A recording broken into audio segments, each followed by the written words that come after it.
Welcome back. We've got more breaking news. It's not just the NBA that is boycotting games today, as the movement seems to spread to other sports. As confirmed by ESPN's Jesse Rogers, the Milwaukee Brewers and Cincinnati Reds not playing their game tonight at Miller Park as well. Also, Jeff Passan reporting more teams are discussing the possibility of not playing their games tonight as well. Sage? This all began, of course, in the NBA, David, once the Bucks took a stand and the Magic then left the court. The Magic were surprised, and then the other games scheduled for tonight were postponed by the NBA. All of them were playoff Game 5s, and the league again says they will be rescheduled. But again, it was Magic Bucks, then it was Oklahoma City and Houston slated for the second game with that series tied at 2, and that was supposed to be followed by the Lakers attempting to close out the Trailblazers in the finale of the playoff triple header tonight. Let's bring in Stephen A. Smith now, because, Stephen A., we had kind of heard rumblings of this possibility throughout the day, throughout the afternoon, and now it's official. Starting with the Milwaukee Bucks, and now there will be no playoff games played tonight in the bubble, and who knows for how long. Your initial reaction when you heard that it was official was what? Well, my initial reaction was absolute fear, because I thought initially that the Milwaukee Bucks were standing alone, which I think would have been a disaster, because you can't stand alone in a situation like this. It would have been frowned upon. It would have looked very, very bad for them, and it would have looked very bad for the league, because they would have appeared as fragmented and not together. But the minute that I heard all the games were being postponed, not necessarily canceled, mind you, but postponed, then all of a sudden my feelings changed, and I was very, very proud of the players standing up and standing together, because I think it's the right thing for them to do. You want to talk about bringing attention to something. You want to talk about really provoking change. This is an appropriate way to go about it. You come together. You want to bring attention to this issue. You want to force an attorney general to potentially bring charges against a police officer in question, a law enforcement official that has shot yet another unarmed black man. Those are the kind of things you definitely want to do. But you want to do so coming together collectively, because you want to make sure that everyone understands the world over that you know you're making a sacrifice. The networks are going to lose money. That means the league is going to lose money. That means individual owners are going to lose money. That means they're going to ensure that the players lose money. And the players are saying, damn that, the hell with all of that. Enough's enough. Something has to be done about this, and we're willing to take a stand to do that. I applaud them for coming together for doing so. I would not have applauded had it just been Milwaukee by themselves. But the fact that they're all doing it together, I think is a significant thing. At least you're crawling before you walk. They're crawling at this particular point in time. There's more to do. Absolutely. So once you saw Milwaukee do it, and to your point, Orlando, and then all 6 teams in action tonight said, we're not going out there. Woj tweeted that the league, the teams, the owners, nobody saw this coming, that they were surprised to see it happen, starting with Milwaukee.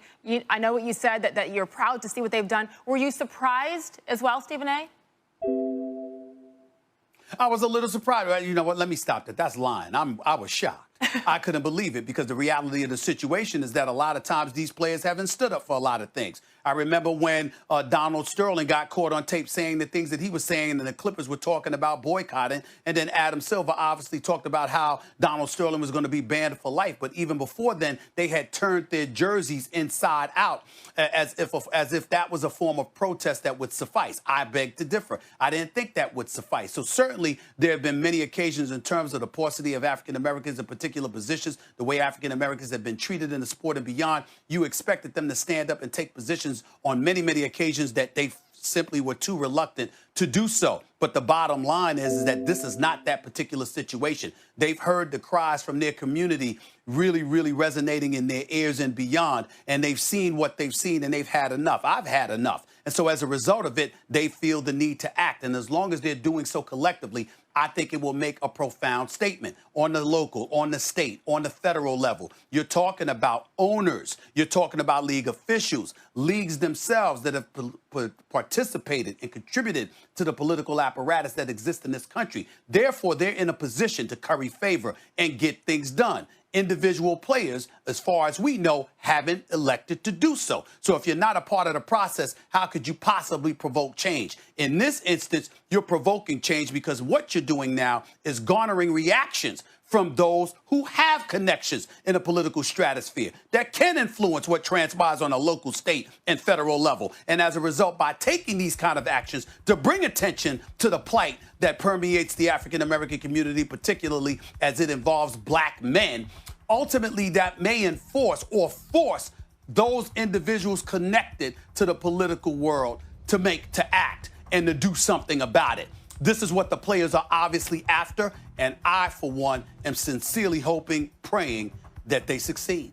You know, to your point, Stephen A., you're not the only one, I think, that was surprised / shocked with today's news, because frankly, it is like nothing that we've ever seen. We were thinking about it a second, in any playoff atmosphere. Nobody's ever done this, I don't know, from any league. And I think the wording is really important here. It's postponed. These games are postponed, not canceled. Not canceled. And the league says right now that each game will be rescheduled. But my question to you, and I don't know that we have an answer right now, is at what point will players feel comfortable enough to get back out on the court? Because change, frankly, it's not going to happen tonight, tomorrow. It's not going to happen overnight. So at what point do they say, fine, now we can go back? Well, first of all, I don't know the answer to that question.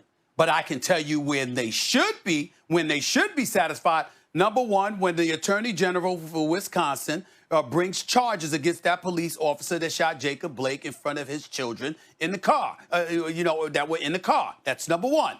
Number two, when you reach out to the Adam Silvers of the world, the Roger Goodells of the world, league owners, billionaire owners that have relationships with politicians on Capitol Hill or in the state legislature or on the local level, and collaborate with them to provoke and institute and implement real change.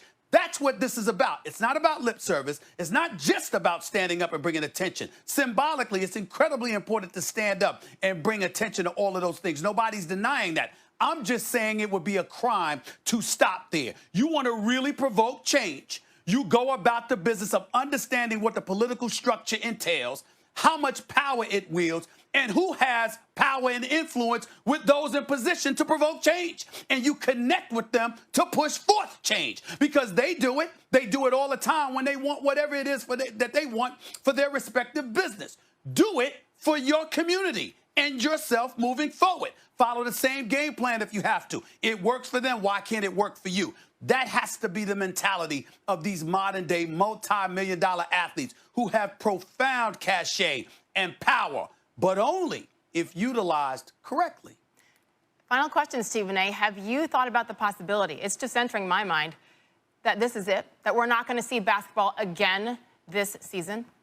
No, I haven't thought about that at all, because I think the powers that be are fearful of that reality, will listen to the players as a result, and they will therefore act accordingly. We got to understand, we got to stop mincing words about this, Sage. We got to take into account that this has the potential to resonate to Election Day. You got LeBron with his more than a vote movement. He obviously wants to get people to vote, and we know what way he's leaning. But there's another side that's diametrically opposed to that kind of thinking. And these kind of actions could potentially galvanize those folks to vote for the person in office at this particular moment in time. Some people will like that, some people won't. But there is no denying that it could potentially have a profound impact come November 3rd. If you think for 1 second that this is not going to be political or have political tentacles attached to it, you are sleeping under a rock, you are clueless, you don't know what's going on, because it is. Expect more to come, because I think the players know that, and we'll see what happens.